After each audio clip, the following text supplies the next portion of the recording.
महापालिकेचे आयुक्त शिरूर डांगे जे आहेत, खरं तर त्यांनी आता मला वाटतं की ह्या महायुती सरकारचं आणि भ्रष्ट ठेकेदारांचं प्रवक्तेपद जे आहे ते त्या ठिकाणी स्वीकारलेलं दिसत आहे.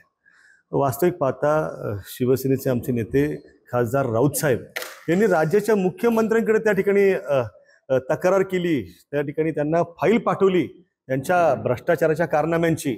मात्र त्याची उत्तरं जी आहेत ती मुख्यमंत्री महोदयांना देणं अपेक्षित असताना ते जे महापालिकेचे आयुक्त आहेत त्यांनी त्या ठिकाणी ते उत्तर देण्याचं काम तत्परता दाखवली.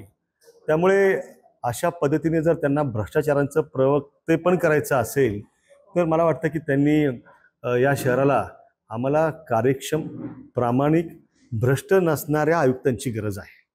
आणि तुम्हाला जर असं राजकीय कार्यकर्त्यासारखं वागायचं असेल तर त्या ठिकाणी तुम्ही आयुक्तपदाचा राजीनामा द्यावा, राष्ट्रवादी काँग्रेसचं घड्याळ हातावरती त्या ठिकाणी बांधावं आणि या शहरातनं महानगरपालिकेची निवडणूक लढावी, अन्यथा बदली करून घ्यावी आणि आमच्या शहराला त्या ठिकाणी विकासाच्या मार्गावर जाण्यासाठी त्या ठिकाणी आपण रोखू नये.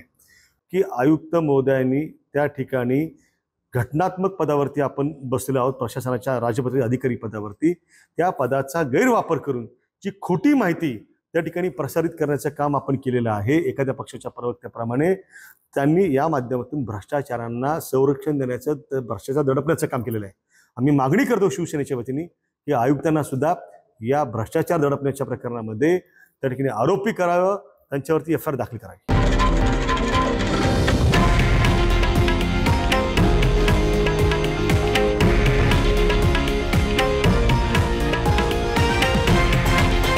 हे आहे देशातील नंबर 1 न्यूज नेटवर्क आणि आपण पाहत आहात TV9 मराठी, एकमेव.